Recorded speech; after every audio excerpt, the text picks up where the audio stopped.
तुम्ही कधी गव्हाच्या पिठामध्ये गूळ मिक्स करून पाहिलाय का? अर्थात नसेल पाहिला तर व्हिडिओ शेवटपर्यंत नक्की पहा. हाय हॅलो नमस्ते, स्वाती सांडवर या यूट्यूब चॅनलवर तुम्हा सगळ्यांचं अगदी मनापासून स्वागत करते. तर इथे मी गूळ घेतलेला आहे. तुम्ही कोणताही गूळ या ठिकाणी घेऊ शकता. गूळ पावडर वापरली तरी काही हरकत नाही. या ठिकाणी मी गुळाचे खडे घेतलेले आहेत. त्यानंतर आपल्याला सुरीच्या मदतीने हा गूळ चिरून घ्यायचा आहे. तुम्ही या ठिकाणी पाहू शकता, गूळ चिरल्यानंतर 1 वाटी गूळ या ठिकाणी मी घेतलेला आहे. एका साईडला पातेलं गरम करून घेतलेलं आहे. त्यामध्ये आपल्याला चिरलेला गूळ घालायचा आहे. ज्या वाटीने आपण गूळ घेतला होता त्याच वाटीने आपल्याला 1 वाटी पाणी घालायचं आहे आणि पाण्यामध्ये आपल्याला हा गूळ विरघळून घ्यायचा आहे. उकळी घ्यायची नाही आहे पाण्याला. गरम झालं की त्यामध्ये आपल्याला हे गुळाचे खडे सगळे विरघळून घ्यायचे आहेत. तर इथे मी सगळा पाण्यामध्ये गूळ विरघळून घेते. गूळ विरघळल्यानंतर आपल्याला हे पाणी थंड करून घ्यायचं आहे. तर इथे मी एक पसरट भांड्यामध्ये 1 कप गव्हाचं पीठ घेतलेलं आहे. त्यामध्ये आपल्याला चवीनुसार मीठ घालायचं आहे. कोणताही गोडाचा पदार्थ करताना त्यामध्ये आपल्याला चिमूटभर मीठ घालायचं, म्हणजे पदार्थाला छान अशी चव येते. मीठ घातलं की पिठामध्ये मिक्स केलं की त्यामध्ये आपल्याला 1 चमचा बडीशेप घालायची आहे. या ठिकाणी मी अख्खी बडीशेप वापरलेली आहे. तुम्ही बडीशेप पावडर वापरली तरी काही हरकत नाही. त्यानंतर आपल्याला थोडं थोडं गुळाचं पाणी करून घेतलं होतं ना, ते त्यामध्ये घालून मिक्स करून घ्यायचं आहे. लगेच जास्त घालायचं नाही आहे. थोडं थोडं पाणी घालून आपल्याला व्यवस्थित छान असं स्मूथ हे पीठ तयार करून घ्यायचं आहे. थोडं थोडं पाणी घालून मिक्स केलं की पिठाच्या गाठी होणार नाही. अशाच पद्धतीने इथे मी हे पीठ छान असं मिक्स करून घेते. तोपर्यंत तुम्ही माझा व्हिडिओ इथपर्यंत पाहिलाच आहे. व्हिडिओ थोडा तरी आवडला असेल ना, तर व्हिडिओला 1 लाईक नक्कीच करा. साईडचं बेल आयकॉनसुद्धा प्रेस करा, म्हणजे तुम्हाला माझे नवीन नवीन व्हिडिओ पाहायला मिळतील.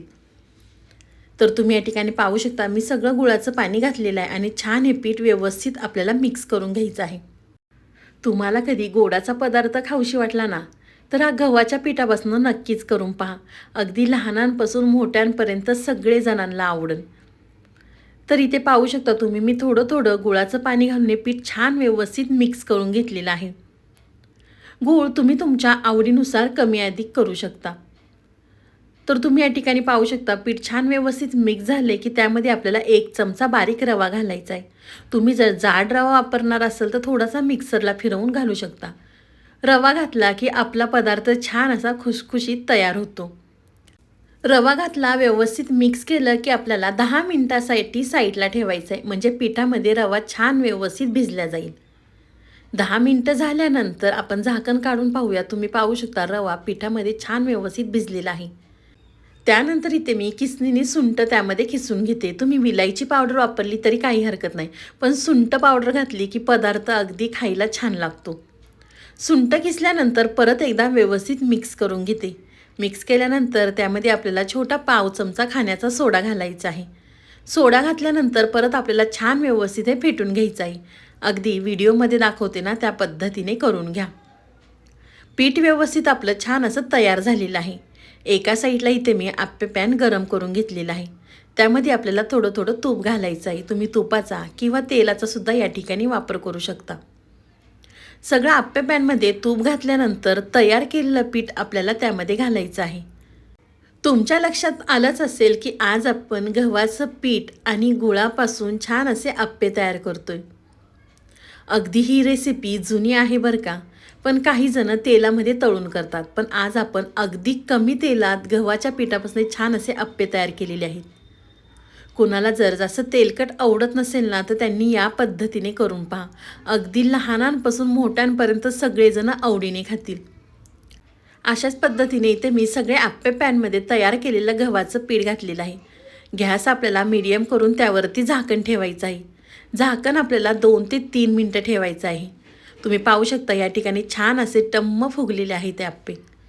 तर एका साईडने भाजल्यानंतर आपल्याला पलटी करून दुसऱ्या साईडने सुद्धा छान भाजून घ्यायचं आहे.